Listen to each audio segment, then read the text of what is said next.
to Bills Mafia Worldwide with Greg Thompson and Aaron Quinn. Welcome to the NFL. Doesn't matter what's happened before today. Today's a brand new day. It's a brand new season.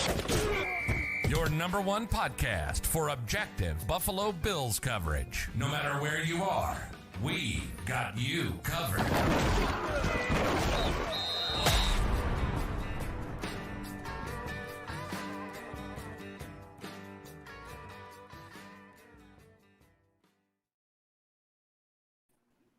Good evening and welcome to the Cover One Buffalo podcast. You are joining your host, Greg Thompson, along with my partner in crime, Aaron Quinn. Aaron, we took a little bit of a break. We had a breather. We decompressed from the season.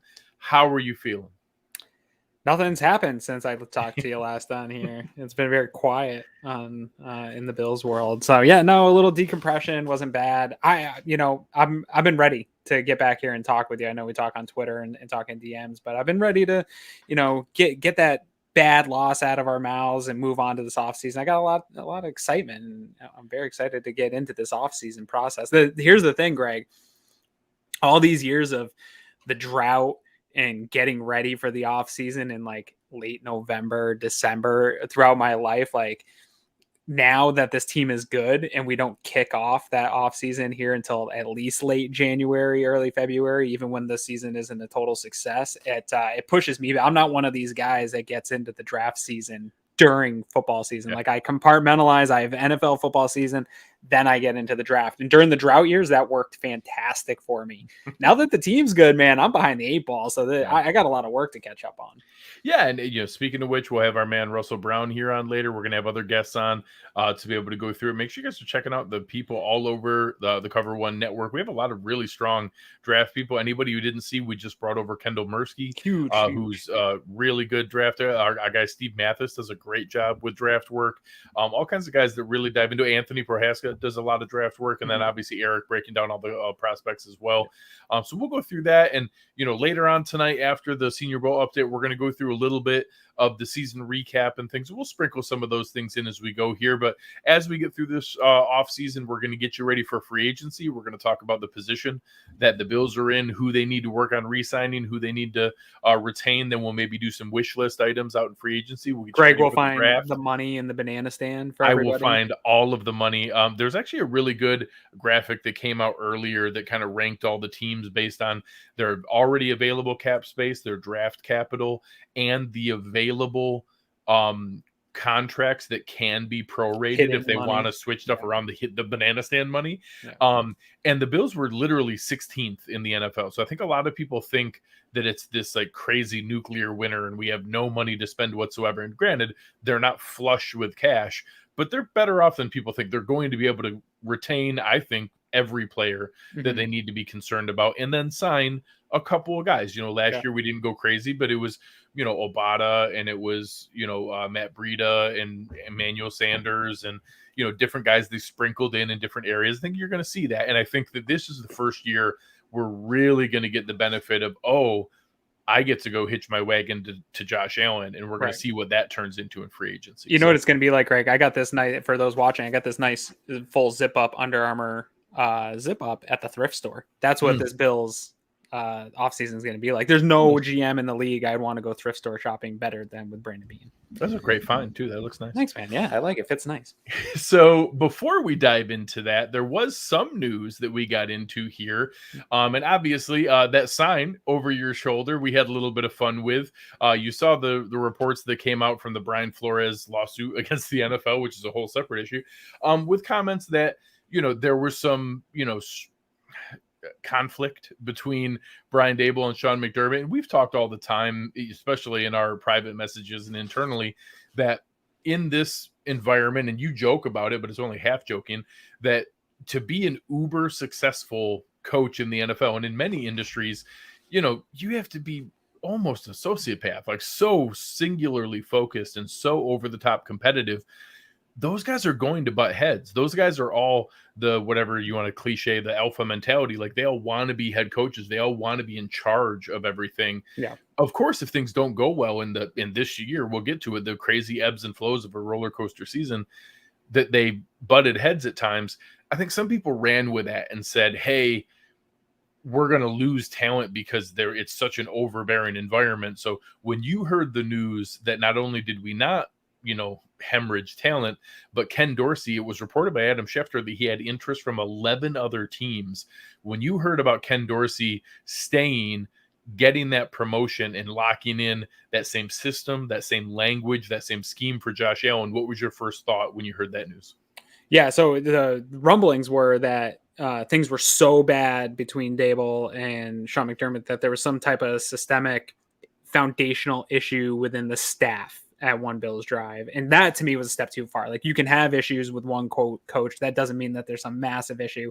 And so Dorsey coming back totally busted that narrative in my mind. If it was that bad and he had a chance to go for even similar money anywhere else, if it was that terrible of a work environment, he would do it regardless of how talented Josh Allen is. Nobody's going to sit and take abuse.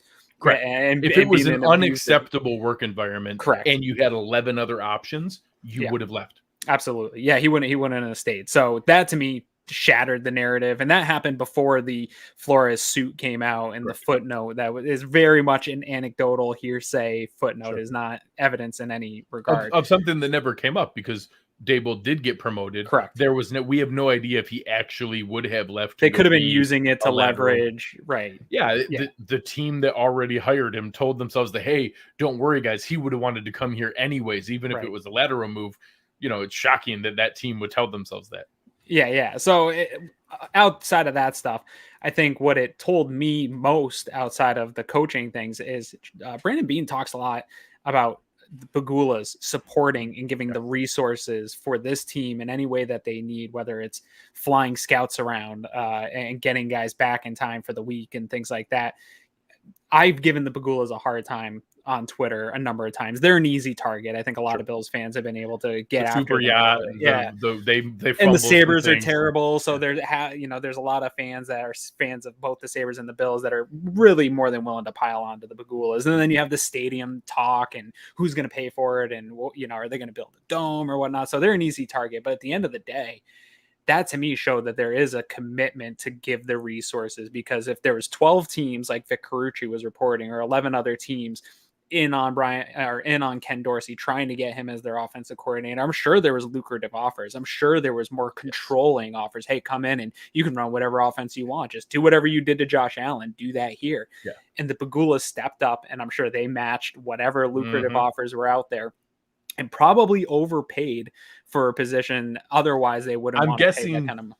We just paid Ken Dorsey more than Brian Dable was getting previously, and Brian Dable previously was $1.2 million. Sure. He was a well-paid coordinator. Yeah. I don't know that Ken Dorsey jumped to the highest paid offensive coordinator, but I'm guessing he jumped into the upper echelon of that. So if you told me that he just got a 3-year, $4.5 million deal, I wouldn't be shocked that he got $1.5 million a year. And God bless him. You heard what Josh Allen said. If that's what our most valuable asset in the organization wants, you go find a way to retain that guy. Mm-hmm. And so that told me, the organization still entirely all in on Allen, all behind him, giving him every resource he needs. And Brandon Beane has a vision, and they gave it to him. Sell the Sabres, a lone wolf here, sell the Sabres and use the money to build a stadium with a retractable roof. Just kidding. I mean, hey, it's not the worst idea. I've heard worse ideas. Yeah. The only concern I have about this Dorsey hire is going into it. We've been talking about Ken Dorsey for over a year now of he's going to be the succession plan for Brian Dable leaving. And clearly that was the case, and that is true. I think we believe that it's going to be seamless, and I think that we believe that it's just going to be, hey, he's going to come in and take over where Dable left off and install everything the same, and it's just going to be smooth sailing. We're going to keep this offense going as it was. I don't know that that's true, right? Like, we don't know philosophically if he was totally aligned with Dable.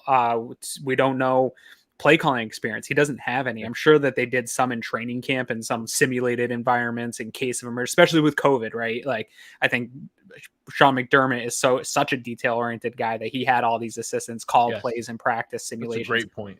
Having a backup plan ready. Absolutely have to have a backup plan ready, but nothing is like game week and during a game and calling within a game and adjusting within a game and having that ebb and flow with your quarterback. Multiple games of like showing one thing where you're just trying to get it on film and then going, all those different pieces. And we just saw a report. Eric tweeted it out about Joe Brady, who we'll talk about in a second. Some of the failures that he had were these young, innovative coaches oversimplifying the game and not having enough complex game plans in place. So there's still a lot of questions out there about what kind of offensive coordinator is Ken Dorsey going to be, because there isn't always a smooth transition from, hey, this guy's a good quarterback coach and he's friends with Josh Allen, to then putting together good game plans and calling a good game throughout the season, throughout the ebb and flow. Because every single week, no matter even if it's a bad team, you're going to line up against good defensive coordinators that are going to try to take away things. So if you're too simple, things like that. So I'm interested to find out. But at the end of the day, Josh got what he wants, and that's all it makes me. That's all I need. And the combination of what we had, I think there's a couple things we do know. It's going to remain an Earhart-Perkins system. It's going to remain the same language that Josh Allen is used to. I'm assuming that it's going to remain pass heavy. You're coming from a quarterback. I'm assuming that it's going to remain a similar amount of RPO. We'll see, does that shift or change? But some of the things we don't know. Does Ken Dorsey like to see more pre-snap motion? Does he have a bigger variety of plays? Does he maybe not lean into as much 11 personnel? Maybe he wants to go another direction and other things. And your point about the question of his play calling was a reason that I leaned heavily on the need for the new quarterback coach, maybe not necessarily to be an internal promotion. A lot of people were thinking Shea Tierney to lure Davis Webb out of playing into coaching. And I was leaning more on the side of, hey, if we're going to have a first-time play caller, can we go be aggressive and go after a previous play caller as a quarterback coach? And I was leaning into some of the retread names, like, you know, is that a spot for Matt Nagy? Is that a spot for Doug Peterson? Is that a Caldwell? spot for... I wasn't like, Jim Caldwell. No, honestly, like those kind of names where, hey, can we get a guy to step into that kind of role just to be the adult in the room, experience with the play calling? We ended up pulling off both, and it didn't have to settle for a retread kind of guy. We get an up-and-coming name, but we get Joe Brady. So Joe Brady, for anyone who's not aware, is actually the perfect combination, a former William and Mary graduate and a former Penn State, grad school student. So checked off both the Sean McDermott and the Terry Pagula checkboxes there. Was the guy that, you know, the season before in LSU, you had Joe Burrow was there. Out of nowhere. Jamar Chase was there. Justin Jefferson was there. They struggled and didn't do a whole lot. Joe Brady comes in. Those guys all take some very nice developmental steps forward, and they have the greatest offensive season in college history. He then goes and then he butts heads with Matt Rule in Carolina. The reports were that he refused to put in more of the run game and ended up getting fired over those arguments. So the fact that Sean McDermott hired the guy who was fired for refusing to run the ball is a really, really fun combination. Yeah. So I'm excited about it. Obviously, I love having another pass-heavy, innovative mind. He liked a lot of the deep shots. He liked to use a lot of guys out in the route and trusting the quarterback to be able to kind of protect himself. Those are things that you can do with Josh Allen sometimes. So I like that combination where Ken Dorsey stays there, but you bring in a mind that brings a lot of exciting attributes and has play calling experience. The thing that I like about this, so again, Joe Brady's another guy I'm not totally sold on yet. I like the name. It interests me. I like him a lot more quarterback coach than offensive coordinator. Oh, absolutely. Yeah, for sure. But to me, he also feels like maybe one of these guys that like Twitter is really into that maybe isn't who we think he is, but we'll find out. Right. But the thing that intrigues me the most about this is he had an opportunity to go to Chicago. Chicago brought him in for an interview, wanted him. Justin Fields is a good quarterback. Like there's a good opportunity to coach a guy like that and get a Ken Dorsey role where, hey, if you make Justin Fields who he's supposed to be, the rest of the league is going to pay attention to you, right? Like that's real. He chose to come with Josh Allen instead. And I think that is an indication of this offseason and continuing off seasons from here on out. When guys leave, I think he's using this as the opportunity. Hey, I'm going to be the next Ken Dorsey in 3 years. I continue Josh Allen's progress here, do a good job, and then I go off and get my own job. You're going to see continued, whether it's coaches or players, Josh Allen having that type of gravity around the league where he's now in the upper echelon of players where guys are maybe willing to take less. Guys are coming to chase a ring at the end of their career, like we saw with Emmanuel Sanders this year, where that's a benefit to the Bills organization that people just want to be where Josh Allen is. We heard Greg Olsen on a podcast this week saying not that he regrets because he liked playing with Russ. And at the time, Russ was still a better quarterback. But now looking back at Josh's development, he kind of regrets not playing with Josh Allen, what these last 2 years could have been like playing with him. And I think you're going to see a lot of really good players towards the end of their career say, this guy's built different. I want to go play there. So that the Joe Brady thing was sort of confirming that for me, that people want to be associated to Josh Allen. So along those lines, we have our man Russell Brown on location from the Senior Bowl. We'll bring him on for some prospect talk, but he also knows the college game better than we do, and maybe what we're getting in Joe Brady here. So without further ado, at Russ NFL Draft, Mr. Russell Brown, how is Mobile? It's pretty good. I just ran in the rain to talk to you two maniacs, so I'm pretty excited. You must be tired, dude. I am tired. I've had those video clips all day were awesome. Thank you. I've had my contacts in since like 6:04, and I went to bed at like 1 o'clock. So, but was that a little bit of drinking down at the bar? I got here Sunday. I think I've drank probably 60 beers in the last 3 days. So that's part of the job down there, though. Yeah. Hey, it's networking. Networking at Veets is the important part. Don't tell my boss that I drank that much. Yeah, no, I mean, things are going well. I'm definitely ready to take these contacts out and put my glasses on, head back down to Veets and have some fun. But it was a long day. The rain was a battle all day. It was cold and stuff like that. So I'm happy to be here, fellas. How we doing? Good. So the cold, though, makes for an exciting day in the trenches, which, as Bills fans here, we're saying here, you follow enough of Bills Twitter, and obviously all of us content creators that work with you at Cover One, you see our messages and see all of our stuff of what our needs are, and clearly there's still some needs in the trenches. It looked like there was some fun work down there in Mobile today in the trenches and some of the different drills and stuff. Can you talk, just kind of overall about what you saw in the trenches, and then maybe some specific prospects that the Bills fans should be keeping an eye on going forward in this draft process from what you're seeing down there in Mobile this week? Well, with the one-on-ones between the Jets, offensive line and defensive line, those guys are so fired up every single day. I mean, there was times today watching that defensive line work with those coaches, and I'm not trying to brag about the Jets here on a Bills podcast, but I was getting fired up, and maybe it's just the football mentality that I have, but I was excited and I was getting ready to like walk down there and see if I could get in on a drill because I was getting fired up listening to those guys. But every single time they'd match up, I mean, it was just them getting after it and them competing, and you love seeing that stuff, a lot of high energy. And then from the Lions perspective, from an offensive line perspective, you saw so much of focusing on reach blocking, getting your footwork right, getting your pad level down, and really hitting your hands. But by far the most consistent offensive lineman here this week has been Zion Johnson from Boston College. I mean, he checked in at 6'2", 314, had a lot longer arms than anybody anticipated, almost 34-inch arms, I believe 33 7/8. So I think from what you want in an offensive lineman to be able to create that separation, not expose their chest as much, he can do that, and he's just rock solid. I mean, it's the only way I can describe him. And with the Bills having that late first round pick there at 25, I mean, he would be somebody, if they're interested in adding a guard or adding a center, and he's taken a lot of reps at center, he's never played center that much. And 2 days in a row so far, he's stayed after practice.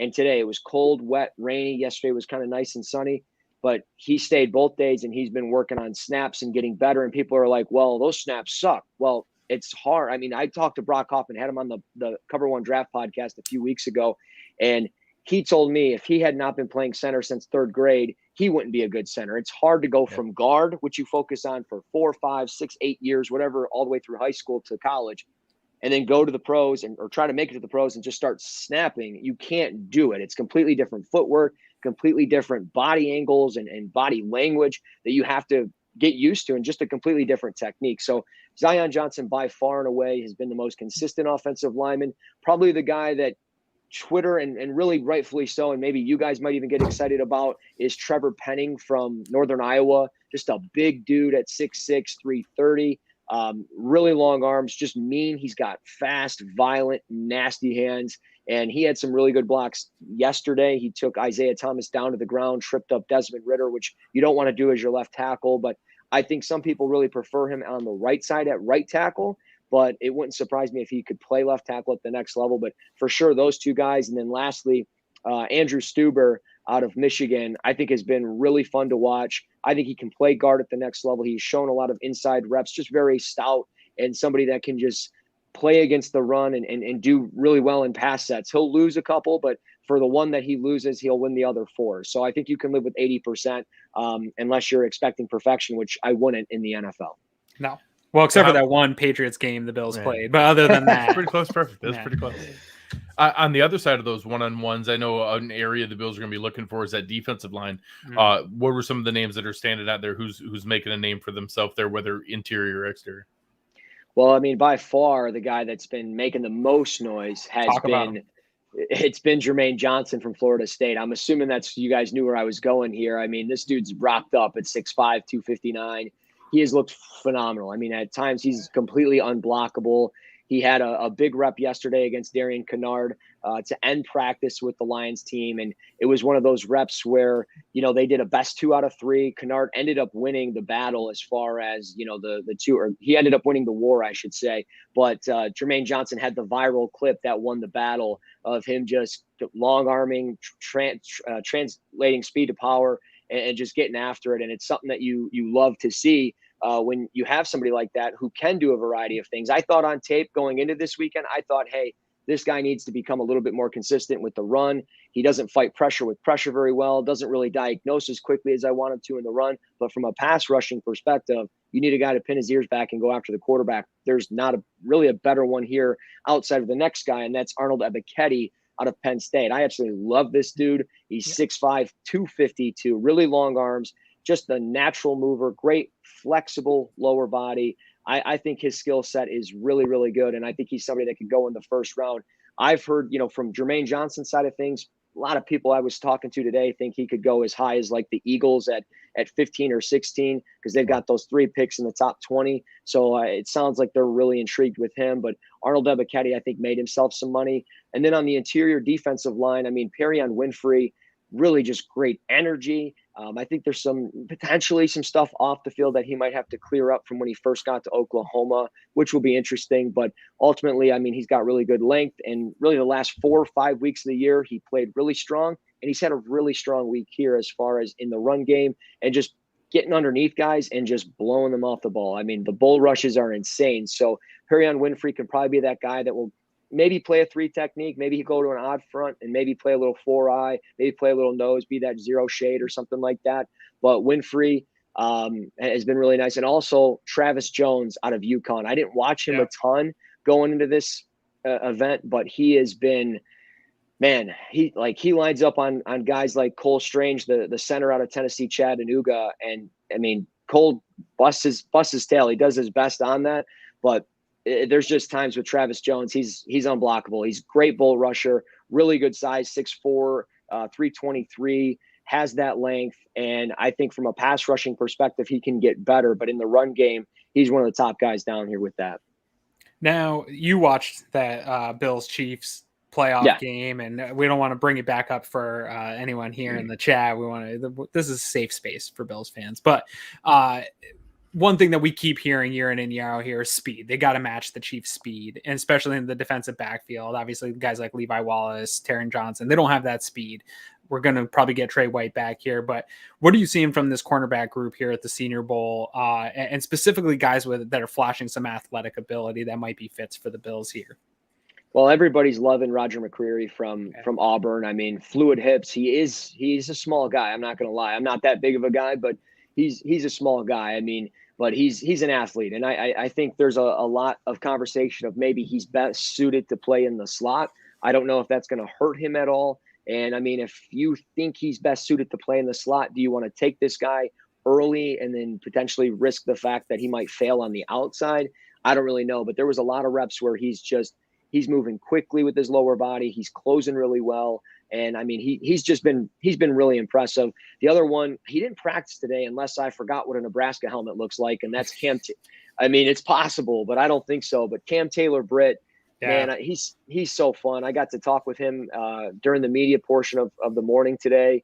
And he's a ball of energy, man. He's got a chip on his shoulder, not in a bad way. He trusts his ability. He's kind of got that dog mentality that you love to see. He's got some long arms as well. They were in that 32-inch range, which you like to see because, McCreary, his arms are like 29 inches. So when you can get, that extra length, it's important. As married men, we all know that. So it's one of those things with Cam Taylor-Britt, his athletic ability. He makes up for it in so many different ways. He understands his drops in zone coverage. He does a really good job in man coverage, got really good ball skills. He's got 22 pass deflections, and he seems to be very knowledgeable. From my conversation with him, I think Bills fans will really fall in love with him. That's awesome. Really excited. One last one before we let you go enjoy the evening at Beats for the networking that's there. How about the opposite? I know people are looking to see, are there some weapons that we need to get into? Some people want to see some speed out of the backfield. Do we have a Tyreek? Is Tyreek Hill at the Senior Bowl? Is he an available player that we could scout? But who is there that could be considered a weapon? The Bills' one big area of focus was a little lacking in the yards after contact, run after catch. Who are some guys that are maybe getting some attention when they're out in space? Well, I'll start at the top. Jalen Tolbert has looked really well. Granted, he's on his home turf. He's from South Alabama, so he's playing in his home stadium. So I think he's really comfortable there. But he's got a really good frame. You saw him listed at 6'1", 195, and I was thinking maybe he's going to be a little bit thinner than you'd like him to be, but he's not. He's got some muscle definition to his frame, and he moves really well for his size. But I talk about it all the time. His tracking ability is really, really good, and he's been impressive, I think, at times. I like the way he runs over the middle of the field, and he makes some impressive plays. So I think teams will be impressed with what he can do after the catch, but I also just think with his frame, the tracking ability, teams are going to fall in love with that as a former baseball player.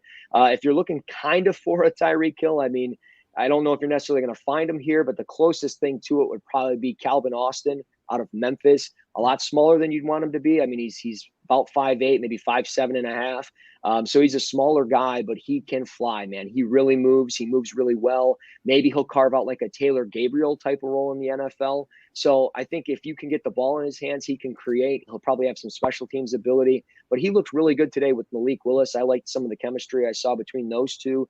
And then the last one is probably going to be Christian Watson out of North Dakota State. 6'4", 210 pounds. This dude is a big-bodied receiver that can go vertical. He's in his history over this past season, he's taken snaps out of the backfield. He's looked really, really good here. And I think maybe has been the most consistent wide receiver not named Jalen Tolbert. So Christian Watson would be fun from just a playmaker standpoint for, Joe Brady and Ken Dorsey.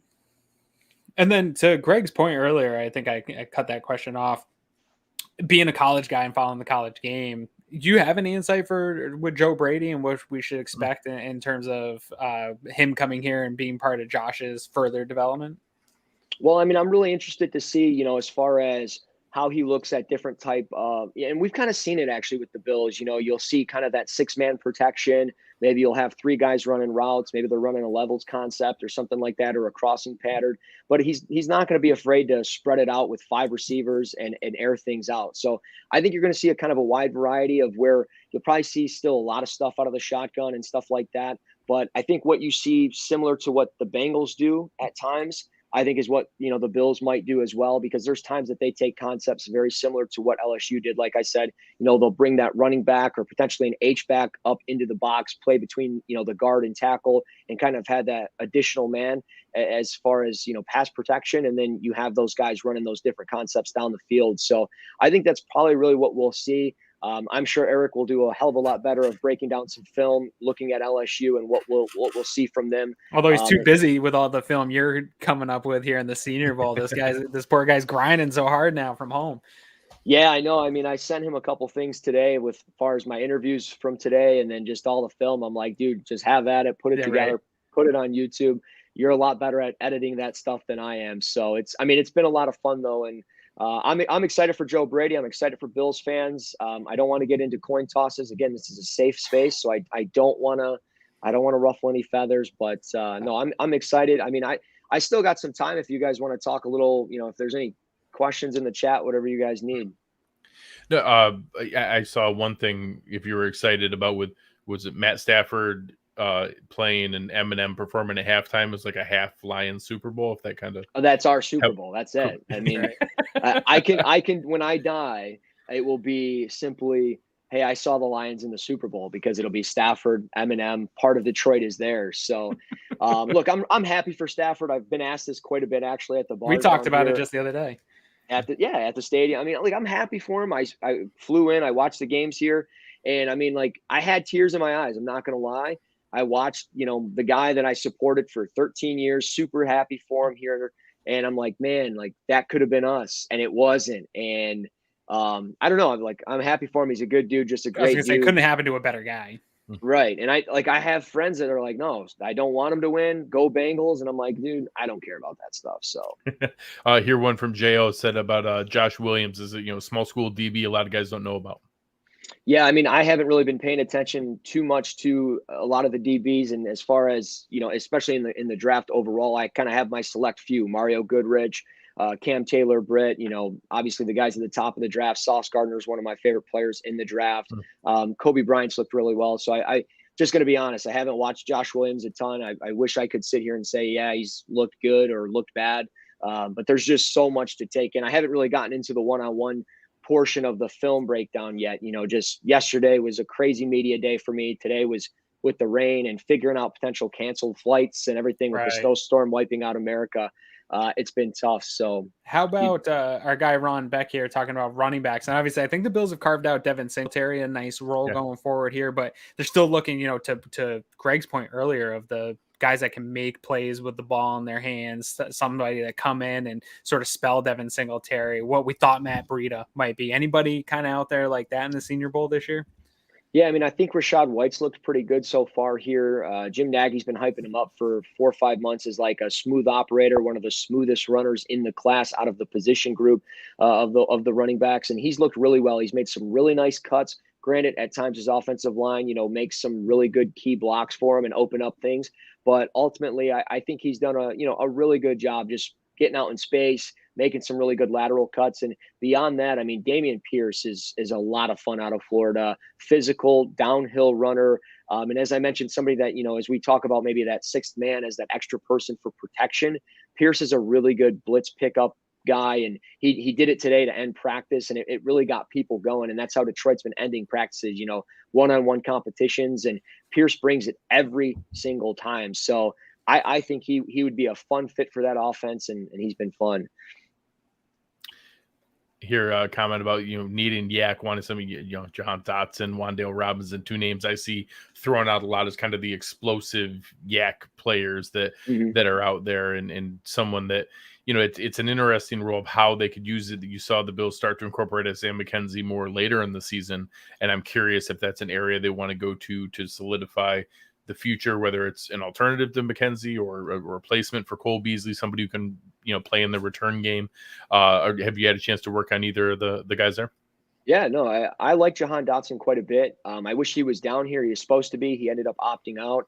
Not sure what the reason is. We get those guys a handful every year, where it could be personal, it could be an injury, it could be just prepping for Combine Pro Day.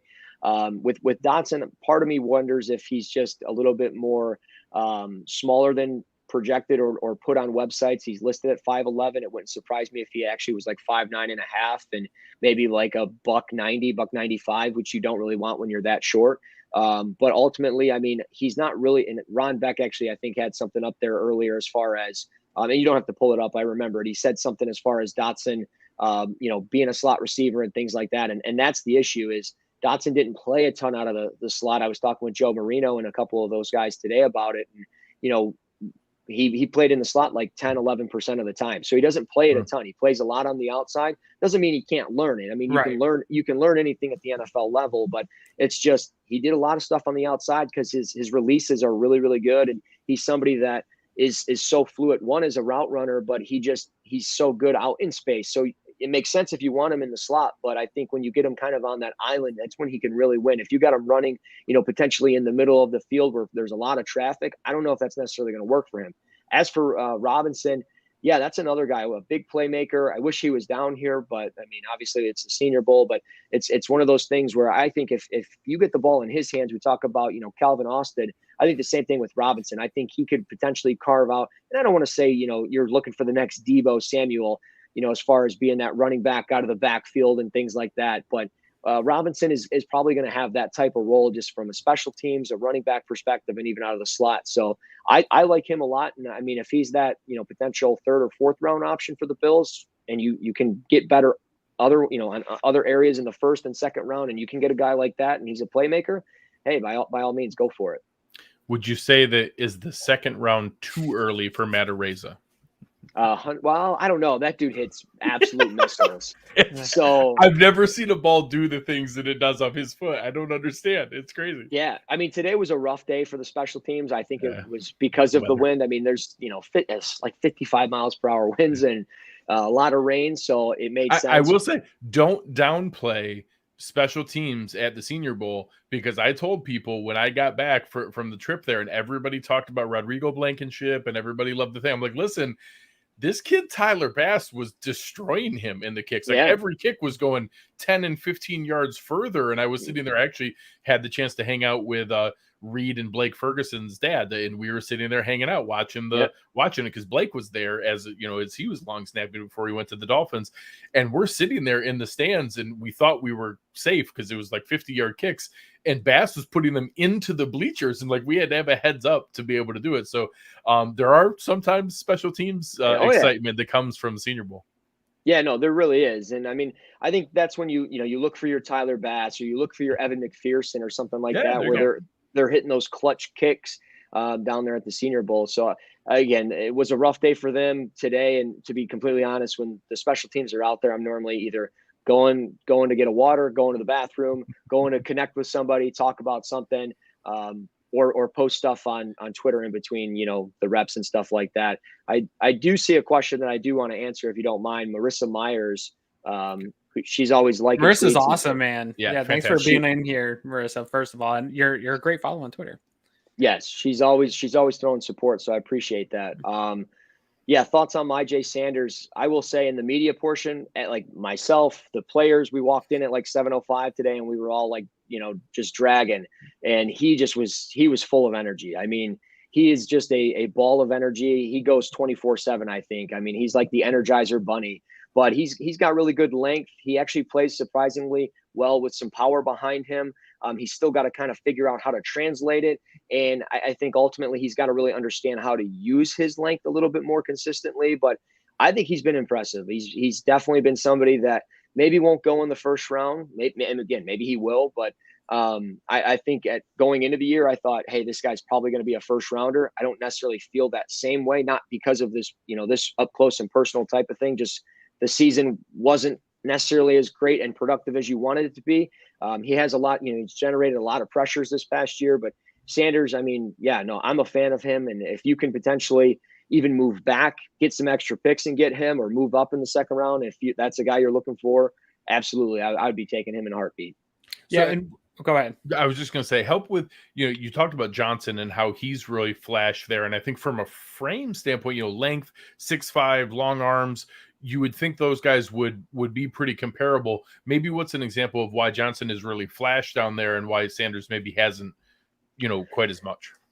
Well, I think it's, I think it's more so just about understanding what you have to do as far as your technique and coming to that table with that pass rush plan. I think Johnson knows, one, he's got the talent, he's trusting that, but he's coming to the plan every time prepared. I mean, you can see it in his stance, simply in that. I mean, he's up on the balls of his feet, on his fingertips, ready to explode out of his stance. Whereas I think Myjai Sanders at times can kind of sit back more, a little squatty, a little bit more froggy, which is fine.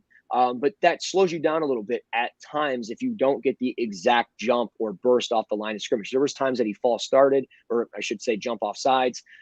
So I think it's more so about just developing that plan and just coming prepared and trusting, hey, this rep, I'm going long arm. And if that doesn't work, I'm hitting the arm over and countering back inside. And I think that's the key. Johnson he shows that he can counter moves when he's pass rushing. Sanders doesn't necessarily show that. And again, I think it's because his length is he's long, and he just doesn't understand really how to work it all yet. So if he can, I think it would be really, really beneficial for him once he figures that out. My last question for you is more just about this weekend or this week in general. I saw Nagy tweeted out about the Senior Bowl, and it's something like last year was 40% of draft picks came from the Senior Bowl. And I put out a list of the Bills players in the Sean McDermott era that have been drafted by the Buffalo Bills that played at the Senior Bowl, and it's been like 42% of the draft prospects of all of our total picks have come from the Senior Bowl, and the ones that weren't seniors. That's why they weren't there. This is a very important weekend for the NFL, and obviously you see a lot of scouts heading down there. Tell us about how important is this weekend in the football world, and then sort of the behind the scenes stuff of the conversations that happen on the bleachers and what's going on down at it's kind of the networking that takes place down there, and the entire football world converging on Mobile, Alabama this week. Yeah, well, first I want to say to the comments there, thanks, Ron, thanks, Taylor. Smash that like button, smash that follow button, the conversations have been really beneficial, been really cool to just kind of see what's going on. I got off the hotel elevator today, and Brandon Beane was standing right there, so that was kind of cool. I didn't say anything like, Go Bills. You didn't even I give didn't, them I, Go Bills. no, Come I on. I thought about it, but I didn't say that. But you kind of pay attention to the scouts that you might see in that specific area, or general managers that you might see in that specific area. And, in years past, you saw a lot of that stuff on the field, but now, South Alabama's got just a super nice press box area. So I think a lot of the big wigs and stuff like that were up there, especially with the bad weather today. There's no way they were going out there getting wet and stuff like that. But, yesterday in practice, I saw probably 4 or 5 Packers scouts in one area watching both offensive line groups. John Snyder, the Seahawks general manager, and a couple of his staff members were watching the offensive line groups for both teams. So I think you kind of watch what they're looking at. Mike Tomlin was on the field watching some of the quarterbacks like Sam Howell and Malik Willis and stuff like that. So you just kind of pinpoint where some of these guys are at specific spots, and you kind of pay notice to what they're doing. As far as rumblings, the only thing that I really got out of scouts over the week was on Monday, just going down, trying to get credentials early, trying to be slick. It didn't end up happening, but it did work in my favor, just being able to pick some scouts' brains. And they talked really highly of Fedarian Mathis out of Alabama. They said he's a great interview, great character guy, great leader. A lot of teams love him. And just getting that and kind of the vibe I got, it wouldn't surprise me if he went a lot sooner than expected. Beyond that, Arnold Ebiketie, who I've talked about already, but he was somebody that people expected him to do a lot of good things. So with the answer to that question, no, I don't think he'll be there in round 2. Crazier things have happened. Harold Landry lasted to the second round, but that was more so because of size, and he had an ankle issue. And maybe Ebiketie has an off the field issue or something like that. But I would be surprised if he was still there in the second round. But yeah, no, it's a great process. It's still always surreal just being around all these guys that, run your favorite football teams, and you're like, man, like these guys are just dudes talking football. And you could probably even all the draft Twitter guys is converging with everybody that you follow on draft Twitter. Man, I'll tell you, it's cool being able to talk with everybody and just picking their brain, seeing what they think of guys, picking my brain and stuff. But there's been times a lot this week where I'll be at the bar, I'm drinking a beer, or I'm walking through the stadium, and somebody's coming up, shaking my hand, and I have no idea who they are. And I'm not trying to big time anybody. I'm just like, I don't know you. I'm sorry. And because I'm bad with faces and I'm bad with names, but it's just an awesome experience. I love coming down here. Last year, not being able to sucked, so I'm glad I've been able to. Well, and it's hard too when you know people through the Twitter interaction. So that's happened to us a lot. We'll go to Bill's training camp and stuff like that, and then they'll have to, I'm Bill's Warrior 6969XXX. That's me. Right. It's always funny to be able to run into people, and then you connect it when you recognize. I think they did 6969X. But Russ, have yourself a great time. Tell everybody. Say hi to Joe down there if you see him. Joe Marino. Say hi to Joe. All the guys that are there. Yeah, I did talk to Joe. We talked about some, the running back position. Do we think the Bills will target a running back? He says he probably thinks so, but he also feels like. I'm sorry, I'm reading that comment. Steve's awesome. He actually Thanks, Steve. goes on the competitive barbecue tour and is going all over the place representing Buffalo for us. But just a lot of people enjoying your work. I appreciate it. He should go down to Mobile and do a little barbecue down here. I mean, Moe's was pretty good, but Saucy Q's was not that good. But no, I did talk to Joe, as I was saying, and we talked about some of the running backs. He thinks maybe they'll target, a running back or something, but because we've kind of established Devin Singletary in the offense and stuff. Yeah. So no, we talked about a bunch of stuff. It's cool. It's been awesome. I love coming down here. I'm very fortunate that Cover One lets me come down here, and it's been awesome. All right, let the people know where they can find you, where some more of your work will be, and what to expect from you leading up to the draft. Yeah, you can find me on Twitter at Russ NFL Draft. I also have that same handle on TikTok if you want to find me there. I post, probably every couple days, prospect breakdowns, just showing clips. It's a lot easier than just using Twitter all the time, but it's also a lot easier because then you don't have to worry about copyright music and stuff like that. So it's a lot of fun. And then beyond that, you've got the Cover One NFL Draft podcast. You can find it on Spreaker, Spotify, Apple Podcasts, really wherever you go about that stuff. And I'll probably be doing some video stuff here as we approach the draft and stuff. So we'll be doing a lot of draft stuff, especially now. I'm sorry to say it that the Bills season is over, but we'll have some fun with it and we'll put a lot of emphasis on it. Yeah, and hopefully a regular guest from here into the draft over here with us sometimes. Yeah, as long as I don't, we'll do some mock drafts. As long as I don't have to run in the rain anymore. Good Lord, right. It was fine. I was at dinner. It was fine. I finished up my beer. I was like, all right, I'll be back. I'll see you guys in a few. And I look outside and I go, of course. And it was pouring. And I was like, well, I'm committed. I'm a team guy. We appreciate the commitment, man. We respect the hustle. It's all good. Yeah, it's all good. I appreciate it, guys. Later, man. Have fun. Tell everybody we said hi. I will. All right. Awesome. You guys will get to see a ton more from Russ here as we get leading up to the draft. He's fantastic. Make sure you check him out. Like you said, on Twitter, on TikTok. Check out the NFL Cover One NFL Draft Show. It's fantastic, and it's sad a little bit. I'm still not quite ready to shift gears. Yeah, let's just pull the Band-Aid off. Start ripping that Band-Aid off, Greg. It's time to talk about it. Oh, it hurts. It hurts. Without further ado, you had a week to get ready. I did. I took a full time out. I dove into Yellowstone. That was kind of fun. So yeah, that's been a lot of fun to go through. I just finished the second season last night, so that's been a fun exercise. But I know you wanted to go through a fun exercise here, kind of talking about the roster, and I know there's a couple things that maybe we'll do tonight, and then maybe a little bit more next week to kind of close things out on. Just what did we experience here? Where did we go? We talked about the new coaches. For anybody who's just jumping on late, check out the beginning of the show. We talked a lot about the promotion of Ken Dorsey and the hiring of Joe Brady as a quarterback coach.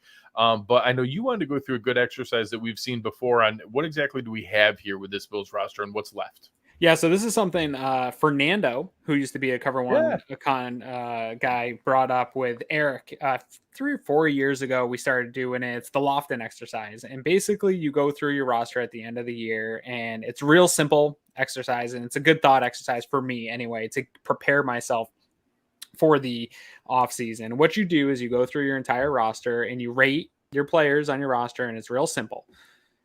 1, he can win games for us. So you go through, can this guy win games for us by himself at his position? Is he that kind of player? 2, we can win games with him. That's kind of self-explanatory. 3, we need better. So it's just those 3 things.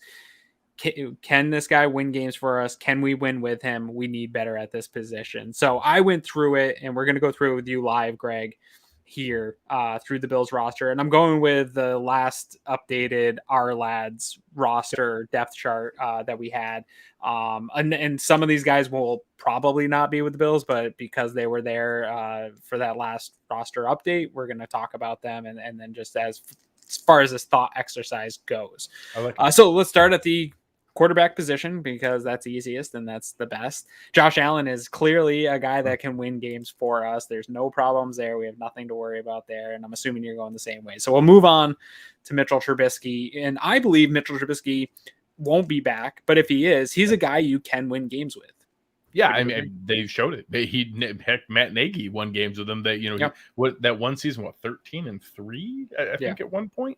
Went to the Pro Bowl, went in there. Obviously, you can win with him, and I think he deserves a shot to go compete somewhere.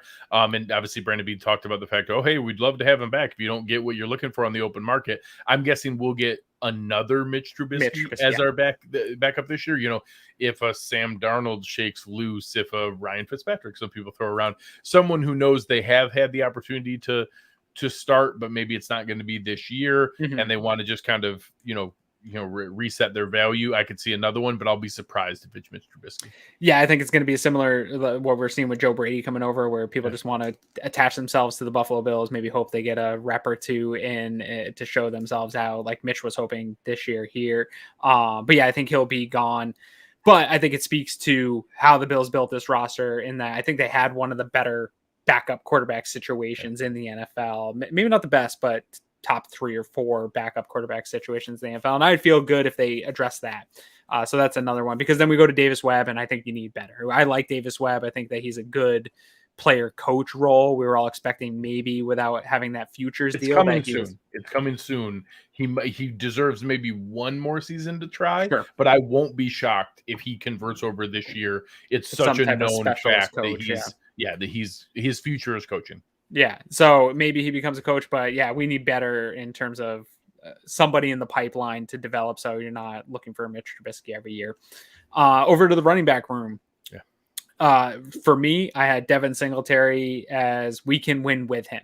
I don't know that Devin he's our running back one, but he's not gonna win you games. Do you feel the same there? I will say he at least got to where it's a debate towards the end of the season. I saw flashes where maybe he pushes there. I think you're still right. He is still a guy you can win with. We just showed it. They did win with him. I don't know that he's quite stepped up enough to where you can win because of him, or he can win us a game. But he had moments. He had moments where, maybe that's possible. But he certainly is solidly in the camp of you can win with him. Yeah, we're good, right? We can keep him going forward. He could be a starting running back, and you're not like, there were moments this year where maybe we weren't sure if we even had a starting running back, and we were trying to cobble it together. Now I feel like, no, we have a starting running back. Devin Singletary is a starting running back. If we add more compliments to it, it's even better. But he can be a legitimate NFL starting running back. I think a sneaky point people don't realize, he had 1,100 yards from scrimmage this year, 1,098, and that's without any of the playoff production. He had 1,098 yards from scrimmage and 8 touchdowns. That's a legit season. Like he was solid, 4.6 yards per carry, added another 40 catches on 50 targets. Just a much more consistent contributor. People think of it as an up and down season and that he wasn't always there. He really ended up with a very nice season. Yeah, and like Josh and Brian Dable had said about him all year, that always knowing where he's supposed to be too is an important part about this running back position. And he's improved as a pass blocker, which again, that was a negative at one point. It was a negative at one point. What Russ was just talking about with Joe Brady and Ken Dorsey coming in, maybe using that running back as a lineman in situations where earlier in the season they were bringing, that was Zach Moss's role, and then you brought in a more limited running back to have that role, and the team sort of knew what you were doing. So that brings me to Zach Moss. And I'll lump them in together. Zach Moss, Matt Breida, Tywan Jones. We need better. I think all 3 across the board. I don't know, and we'll talk about this at a number of positions here. When I say we need better, it doesn't mean that we have to move on from those guys. Some of that is those guys developing and becoming better themselves. But in those 3 spots, for me, it's all we need better. 100%. I think that we did see a step forward in year 3 from Devin Singletary, so I won't assume it's impossible for Zach Moss. But now, this was enough of a step back that I am no longer expecting anything from Zach Moss. I am no longer expecting anything. And this is it. We saw from Matt Breida, and I know earlier, I think one of our guys here was asking on Facebook, asking about why didn't Breida get more playing time. I think now we've seen it outside of the little window where I think he fit a perfect need in that Kyle Shanahan offense. He's now had multiple opportunities elsewhere, and it's just, I don't think he has the overall skill set needed to be an NFL running back. He has the one trait that's very exciting. He does have speed.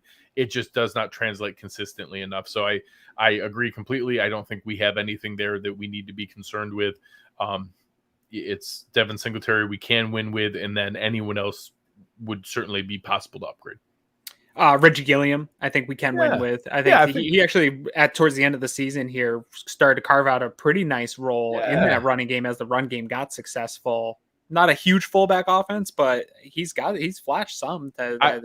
I'd be interested to see, hey, go watch a little bit of that Kyle Juszczyk usage in San Francisco. I'm not saying he's that caliber of player. Juszczyk is a pretty special He's a pretty good talent, athlete, though. But Gilliam actually is in that mold of his ability where he's kind of an H-back, kind of a tight end, kind of a fullback. He can carry the ball. He can go out of the backfield. I think it's at least a weapon. And then he plays a really solid role in special teams. Right. So I think he's a rock solid roster lock going forward. And he's in today's NFL, that's all you ask for in a fullback is, can you be the fullback when it matters and then do enough other stuff where it makes sense to have you on the roster? Yeah, and since we're doing the show live, I'm going to pull a card here. For this episode, we'll just do the offense and keep it a nice time. Then we don't have to rush through everybody, and we can do defense next week, and it'll give us some content to push through here until next week. Stephon Diggs, wide receiver room, clearly he is a guy that can win games for us. A true alpha, elite, number one wide receiver in the NFL. That one's a slam dunk for me, and I'm sure for you as well. The rest of the room for me, I had it. Gabriel Davis, Cole Beasley, and Isaiah McKenzie were all guys we can win games with. And then I had Emmanuel Sanders, Isaiah Hodgins, Jake Kumro, and Marcus Stevenson as we need better. Would you agree with all that? I think those are all accurate. I will put Gabe Davis in the same spot I put Devin Singletary. I think he's right there at the front edge of you can win with flashes I've seen of maybe he can be someone who wins you games. Not that I think he talked about how critical Stephon Diggs was for his 200-yard, 4-touchdown division championship game. But when you're the first player in NFL history to catch 4 touchdown passes in a playoff game, that's not nothing. That's a thing. Like that does matter. That you have Josh's trust to that degree. And that one, I mean, he embarrassed his former college teammate Mike Hayes and, just snatching his soul on that route.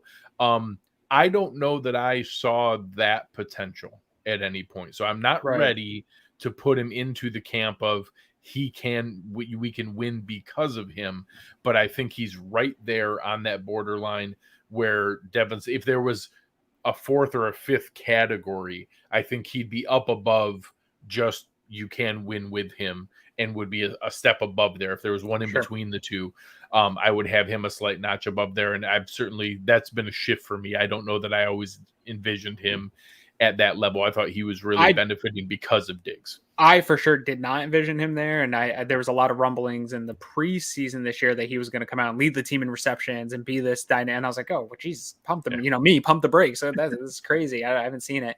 And now I'm kind of wondering in hindsight, not that I wanted him to necessarily play more, but in hindsight, maybe the talent is there for a guy that can be that type of guy. And especially we've seen the difficult catches. He provides something that nobody else in this wide receiver room does in terms of the sideline balance and the making difficult grabs and stuff like that. So I do think he is close, like you're saying, to that. And I think next year, my expectation is that he takes that step into being that next level. And for me, it's to remove that ability or concern to bring back an Emmanuel Sanders or find that next Emmanuel Sanders. Like I think we got wide receiver 2 is already in the building. Now it's finding, is Cole Beasley going to be on the team or replace Beasley and McKenzie and the speed 4th guy, correct, different skill set. They can focus more on skill set because we have, like you said, a true wide receiver 2. Yeah. So tight end room here. This one was tough for me. This one was probably on offense. I spent the most time going back and forth on. I settled with Dawson Knox on a guy we can win with him, but I do think if he puts together a year like he had this year, even close to a year like this year, I think he puts himself into the top 10 tight ends in the NFL, top 5 tight ends in the NFL. And then he is a guy that can win games for us. But right now he's still a guy that we can win with him. Yeah, I mean, obviously, I took my beatings for Dawson Knox, and I was very clear. I was never anti Dawson Knox. I just wasn't sold. Yeah, and I wanted hope wasn't a plan. I was not ready to plan on Dawson Knox developing because he hadn't showed it. Sure. And I wanted to go after Zach Ertz, and I didn't want that because had a good season. I will give you Zach Ertz had a nice season. So I tried to say over and over, it wasn't Zach Ertz instead of Dawson Knox. It was Zach Ertz instead of Tommy Sweeney. I wanted both. I wanted the opportunity in case Dawson Knox didn't pan out. And I don't know how that would have turned out if obviously Ertz ended up being the wide receiver one for us down the stretch with Arizona. Right. Yeah. Do we not see the flashes that we got from Dawson Knox? Do we not see this leap forward that he took? And it was a leap. It was a significant step forward from him. I mean, he was like by almost every metric a top tight end in the NFL this year. I just don't know. Can he put together back-to-back years of that, or was this a one-time deal? You know, I think you did a good job pointing out preseason that the drops thing wasn't really that big of an issue as what people made it out to be. He's not, I don't know that he's ever going to be the greatest hands in the NFL, but it wasn't a huge, we saw a couple flashes here or there during the season, but ended up with 49 catches for 71 yards, 587 and 9 touchdowns. He's exactly the same as my description for Gabe Davis and Devin Singletary. They're at the front edge of that. And that if we see a little bit more of it to where defenses need to focus and game plan for them, maybe they become you can win because of them, or that they're driving the wagon. But I would have him right at the front edge of that, very similar to Davis, very similar to Singletary, maybe even a half notch above them, maybe even the closest of the three to that. But I would still have him in the you can win with them very clearly. I think he's a piece of that. And I'm excited about the future with him. Now, I still want the upgrade over Tommy Sweeney. I still want another tight end on the roster because I don't think Tommy Sweeney is someone you can win with. I think that would be a hole in the honest to God. If we lost Dawson Knox in the current setup, I would want Reggie Gilliam to play tight end, not Tommy Sweeney. I think Tommy Sweeney is a fringe roster player. You saw him inactive a great deal. You saw him out there getting abused as a blocker, and that was supposed to be his calling card, was that maybe he was going to be the blocking tight end. You saw that, for all intents and purposes, he lost that job to Tommy Doyle, and Tommy Doyle became the blocking tight end. Some of those games, he had that one game where he, checked in eligible for 25 reps as a sixth offensive lineman, where he was basically the blocking tight end. So I would have Knox as a player you can win with, and I would have Tommy Sweeney as a player that we need to upgrade from and that we can get better. Yeah, we need better. Yeah, for sure. I agree on Tommy Sweeney. And the last point I want to make on Knox too, and the reason why he's really just on the cusp of that we can win with him, the blocking. You just talked about Tommy Sweeney's inability to block, and Knox came in and he was supposed to be that sort of just athletic freak Kelsey type guy. Yeah, and he's a lot more like Kittle. He's a lot more like Kittle in that he can get in there and block. And we saw it this year, clearing paths in the run game and some of that, where because of his blocking ability has gotten so good and people respect it, that then he's able to leak out. Like your tight end leaks don't work unless you actually have the threat to be a good blocker, right? Like you can't just throw some guy that doesn't know how to block at all and then he leaks out. Teams are going to bite on that every time. So his ability to block has become a weapon in itself and helps the team. And so I agree with you though. I'm very concerned about how thin that room is. And I think that's a sneaky, unfortunate need, both in free agency and maybe in the chat. They might have to double dip at that position and bring in a veteran tight end. And, no. They a vet blocking tight end and then another weapon tight end in the draft to develop. Yes, 100%. I think that makes total sense. I wouldn't even be shocked if it's another Jacob Hollister type player where it's not some big splurge. It's one, barely over a veteran minimum kind of signing, but someone who's roster caliber, and that guy competes against a draft pick, and it's Sweeney versus that signing versus that draft pick for one roster spot, maybe. Yep.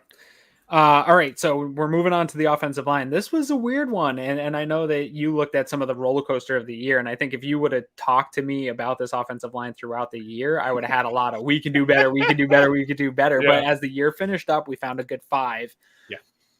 The toughest one for me along this offensive line was Deion Dawkins, because he had such a weird year getting COVID, getting over that. And then he just kind of went up and down for a little while, but then he really found himself again. And he played elite for a number of times. And I really wanted to put him as he can win games for us, even though, again, this exercise is a thought exercise. Offensive tackles, offensive linemen don't necessarily win games for you. It's hard to kind of justify saying that, but he is really close to an elite tackle in this league. But I think that because he had so many issues this year, I do think he'll get back to where he was. I put him as a guy that we can win with.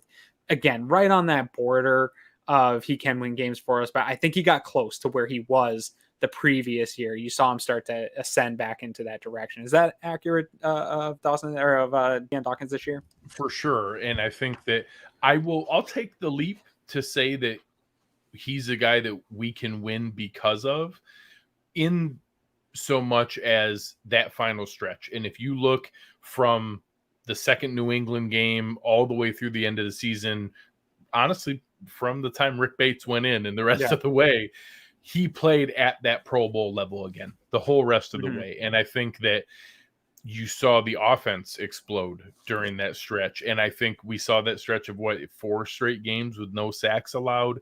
We saw the run game start to get going.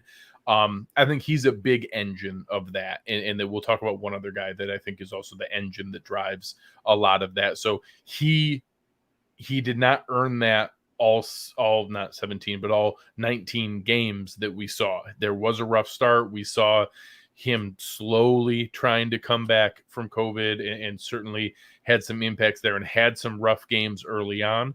I think seeing a reasonably sustained stretch, I'll say even the final 7 games, the final 5 games of the regular season and both playoff games, I think he got back to that guy that we can count on. So my vision of what we have in that roster spot is a guy that we can win because of. If I'm grading the whole season, you're probably right. I don't think that we saw that the entire season at that level, but I feel good about that spot going forward. And I think that we have, like I said, not top 10 and saying I'm arguing he's at the front end of that, but I think he is the 8th to 12th best left tackle in the NFL and a top 10 tackle, and rightfully in the discussion for Pro Bowls. Absolutely, I agree. And then for the rest of the offensive line, I had for we can win with, we can win with him. I had Darrell Williams, Mitch Morse, Spencer Brown, Ryan Bates, and Ike Bacher. I threw in there. I actually think we're not sure how he'll recover from that injury, but I do think he's a guy you can win with. And I think all those guys ended up, at least at some point in the season, as they finished off the season, were guys, hey, if that's the line that we bring back and roll back next year with, that I think you can win a bunch of games with them. And I think they proved that. Yeah. And I will say, I think that Mitch Morse deserves consideration to be at the front of that line. I won't say that he's so good that we win because of him, but I hope people saw, especially down the stretch, especially as that run game got going with him out in space over and over again, how valuable he is to that, how much he does to set the tone, to make the calls, to make sure everybody's where they need to be. I think that he is the closest to that. Maybe there's more physical upside with a guy like Spencer Brown, who obviously has the sky's the limit from a potential standpoint, but he had some really low moments. Like everybody remembers the mauling run blocking. He's always the guy coming in at the end, plowing the other guy forward for the extra 2 yards for Devin Singletary. And that's fun to think about. We don't notice he got worked in some pass sets, at the end of the year. He has a lot of work to do to solidify as a pass blocker, but the potential is there where you can win with him. I know people harp on the Darrell Williams contract. We'll get to that in coming weeks. What's there? Sure, he's not an awesome value. He is a starting caliber guard. He is a starting caliber guard. You can win with guys like him. You always talk about, it's not about how great you are, it's where your weakest link is. And you can't have 2 weak links. Darrell Williams is not a weak link. He is a starting caliber, solid football player. You can win with him. Rick Bates showed it. You can win with him. We played our best football with him as a starting guard. I think Brandon Beane's comments about how good Dion played with Rick Bates next to him is the biggest indicator you need to hear. He has a very solid shot at winning that starting left guard spot going forward. He absolutely will be retained, possibly as a restricted free agent, but I won't be shocked if he gets like a 3-year deal at that number. Maybe he and his representation want the restricted free agent, say, hey, let us do it for another season. Let me play into a big contract. And then let me get a real contract. Right. But either way, I think you're spot on. I think those are all there. I see the most upside in that group from Spencer Brown. I would argue now that Mitch Morse is the closest to the front edge of that group, but all of them are guys solidly.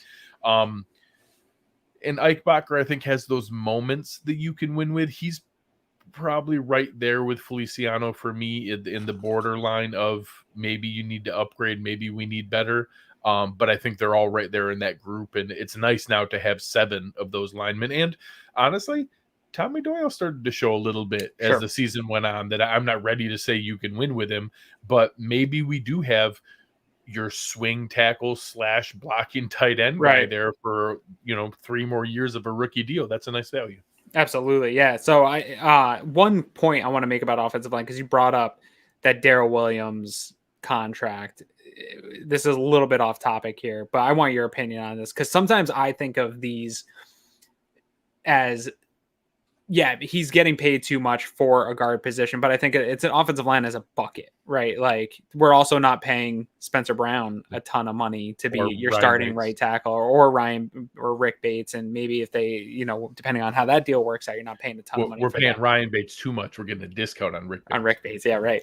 But is it fair as a person to not always look at the individual contracts, but look at the team overall or the unit itself overall and say, okay, maybe we are paying a guy more than the average person at his position, but we're paying somebody a little bit less sitting right next to him. And that it's more of a, hey, there's a certain amount of assets that you're going to allocate to an offensive line, regardless of the position, that it doesn't matter if a guard is getting paid a little bit more than other guards around the league. Is that fair? Yes. So I think everything is in concert with the other positions. The same idea is you have luxuries when Josh is on his rookie deal that you won't have later on. They all kind of connect together.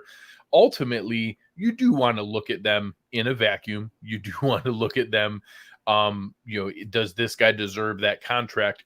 But it's that you can afford to have that. So, was AJ Klein a great value this year? No, but is he nice to have that when we lost Tremaine Edmonds or Matt Milano for a stretch, we have a legitimate starting caliber linebacker to play? Yes, that's great.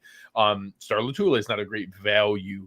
Mario Addison might not have been a great value, but it doesn't mean that they weren't worthy of the roster spot. It just wasn't an awesome discount that you were getting. So that's where I have Darrell Williams, and that right now we can afford to have, we actually pay top 9 in the NFL, so 9th in the NFL in offensive line spending. So we have a legitimate contract for Deion Dawkins, for Mitch Morris, for Darrell Williams, and then we have cheaper guys in the other spots. So not breaking the bank, but 9th overall is still solid spending. And we saw early in the year that would have been one where you say, oh man, that's not what we want to see. You're not getting what you're paying for. We're not getting what we're paying for. Whereas once they figured it out, now all of a sudden it's, 7 straight games of not a lot of pressures, not giving up sacks, solid run game. Hey, maybe this is good. Maybe this is what we want to be there. So it's very results oriented. It's very easy to, lean into what have you done for me lately? The way they ended the season, I'm okay with that level of spending. I'm okay with where that puts us. I think we saw it last year. They went to Mitch Morris. They went to Vernon Butler. They went to Mario Addison, and they said, hey, you're kind of on that borderline of whether we should keep you or not. How about we do a little something here? For them, they did it as not likely to be earned incentive. So it wasn't just a straight pay cut. It was, hey, we're going to take a chunk of this money and put it into an incentive. If you play well and hit X, Y, and Z, you get the money back and we're all happy. If you don't, we get a little bit of a discount savings. I have a feeling that Darrell Williams and Cole Beasley are going to have that discussion. Maybe AJ Klein, although I think AJ Klein's probably just going to get cut. But I think Cole Beasley and Darrell Williams have that discussion where it's, hey, we're happy for you. We're not looking to push you out and make this more difficult than it needs to be. However, we are going to need a little bit of something on the back here to be able to clean this up. So let us know what you're looking for. But this is what we're offering. And then they'll set up some kind of not likely to be earned incentive to earn some of it back. And then, so to finish off this offensive unit, I had John Feliciano, Cody Ford, Tommy Doyle, and Bobby Hart, all as we need better. But to your point, Tommy Doyle, I think, is a we need better that is he can develop internally here himself to that next level. The other ones, Cody Ford, Bobby Hart, John Feliciano, are all we need better in. Thanks for your service. I hope we get younger guys to come in and fill those back end of the roster offensive line spots. Yeah, I'm okay if it's one more season for Feliciano because of the versatility that he has. But there's some savings getting rid of him, right? There is. It's not a huge amount. It's about $3.5 million, but that's not nothing. Like, that is legitimate money. I'm okay if he's the Ryan One of Bates, that group. if he becomes that versatile guy who could play 3 interior positions. Sure. And Tommy Doyle's the exterior guy, and that's your 7. And then you have one more developmental guy floating around somewhere. Well, especially with Butker being a Achilles late in the season, he would otherwise, in my opinion, be that versatile interior offensive lineman guy. Correct. So being able to go in and have that kind of spot, I think I'd be open to it if Butker's development comes along, or they draft another interior guy who has center guard flexibility. That certainly is there. I would expect if Feliciano was cut, he will be a 53-man cut down cut, because they've been reassured through training camp and Butker's health and the draft pick and Tommy Doyle coming along and so on and so forth, that then they get to that point. I don't think he will be a preemptive one, whereas I think the numbers are so tilted for an AJ Klein that just out of respect for him, hey, there's really not much chance we're not going to move on here, so we're going to give you a shot to go catch on somewhere else. And if you don't get what you're looking for, come on back around. We'll be happy to bring you on as slightly above veteran minimum money, and you can hang out again for a year. But that kind of setup, I think, is where we end up seeing it. So I think Feliciano is absolutely a guy that we could see, but I won't be shocked if it's at the end of camp, not preemptive. Awesome. Well, that wraps up that offensive Lofton exercise group. I don't want to spend another hour tonight. I like you. But I want to talk for another hour tonight and do the defense. So yeah, next week we'll go through, do a little bit more of some of maybe the ebbs and flows of the season as we go. Hopefully talk about a new offensive line coach if we get one of those hired. Maybe get another final update on where things went with the Senior Bowl, and we'll do our Lofton exercise for the defense. I think this sounds great. Yeah, and hopefully we'll find out too. I think that we can assume, I think at this point, Chad Hall staying, Boris is staying, like that. We're going to retain most of this. I know there was rumors of maybe some people were following Dable, but it doesn't look like there's going to be a mass. Bobby Johnson. Yeah, not a mass exodus. And Shea Tierney, those two. Did Shea actually officially sent today? Okay. So I assume that was true. Yeah, it's Brian Dable, obviously won as head coach. I think they announced their offensive coordinator after they didn't get Dorsey. And then they retained their defensive coordinator with the Giants. They brought over Bobby Johnson as offensive line coach, and they brought over Shea Tierney, who was the Bills' assistant quarterback coach, who left to go over there. So the two openings I'm aware of are actually 3. Ryan Wendell also went with Josh McDaniels to Las Vegas, who they worked together in New England. He got a promotion from assistant offensive line coach to offensive line coach. Correct. I would assume the fact that the Bills let both Bobby Johnson and Ryan Wendell walk was a mutual decision. That they were going to say they were okay moving on with that. So there's 3 open spots that I'm aware of. Offensive line coach, assistant offensive line coach, and assistant quarterback coach. Those are 3 spots that I'm aware of that are open. Not that every team has to have all those. I was going to say, you don't have to have an assistant offensive quarterback coach or an offensive line coach. Yeah, some of that's just... A lot of times they'll do it for offensive line more so than quarterback, because you have like kind of a guard center guy and a tackle guy that kind of splits up some of the work. Right. Quarterback coach is really, you just have somebody you want around.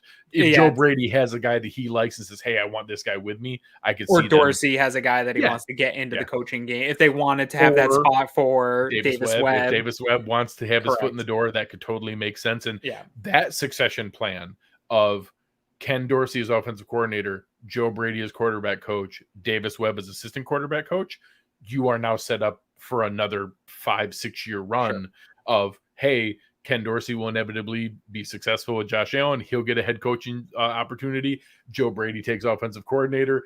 And then you just have Davis Webb move from assistant quarterback coach to quarterback coach, and you keep all that continuity and consistency around Josh Allen, which is really valuable. Love to see it, man. All right, guys. So that's going to do it. The chat was awesome. This is going to be the kind of content we'll have all throughout the offseason. We're going to do mock drafts. We're going to do mock off seasons. We're going to talk about contract status for guys. We're going to do some free agent wish list shopping. We're going to do, obviously, recaps of the draft and everything that goes on there. We're also then going to do our position breakdown season once we get out of the draft mode and leading up into training camp here. So we're going to be here for you once a week, all season long, ready to get you up and running and everything you have going. Aaron, what is your final notes for the people? Yeah, as disappointing as the end of that 2021-2022 Buffalo Bills season was, it was still a real fun season. A lot of growth and development across the board. As there's a lot of drama here at the end of the season on Twitter.